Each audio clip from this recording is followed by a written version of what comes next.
I have 18 piano students. I don't know how that happened. I know how it happened. Are you out there, Jeff? It's all your fault. It's Jeff's fault, and I'll tell you why it's Jeff's fault. It's a good thing it's Jeff's fault, because Jeff said to me, you know what? You got to give it back. You've been given something. You've been given a talent, and you need to give it back. And so that's what I'm doing. And hopefully those kids, at least one of them, will be playing the piano by the time they get to be, like me, older than dirt.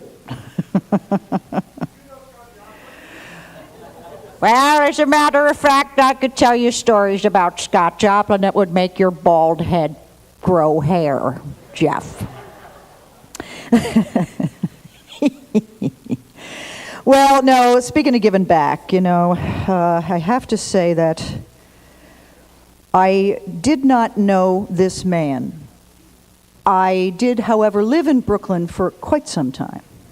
Brooklyn, New York. We're not talking Brooklyn wherever there might be another one.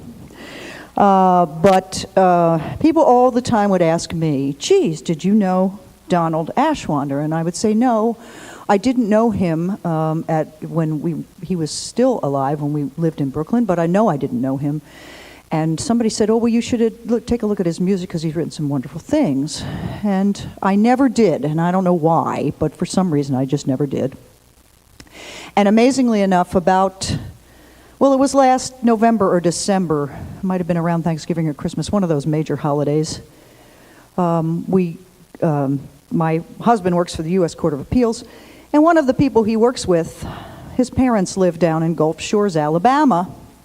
And he came back saying, geez, did you know Donald Ashwander? And I said, why? He said, because his sister approached me and asked if anybody was interested in perhaps publishing some of Donald's music or doing something to promote Donald's music. And she sent me, I think she's here. Are you here, Judy? Hopefully. Good.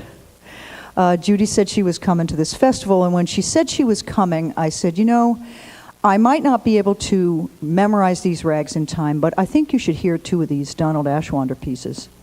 The first one is a tune called Astor Place Rag, and it was written in 1966.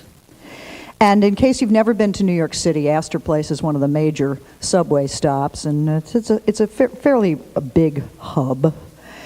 And Donald talks about Astor Place in New York City harbors ghosts for him because his friend Rudy Blesh, who wrote They All Played Ragtime, lived around the corner from Astor Place.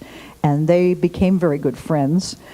And because they happened to make frequent trips to the liquor store in Astor Place to be able to make these wonderful stingers that Rudy enjoyed so much, and because Rudy liked the waltz form, Donald wrote this piece for Rudy Blesh and dedicated it to him. So here is the Astor Place Rag by Donald Ashwander.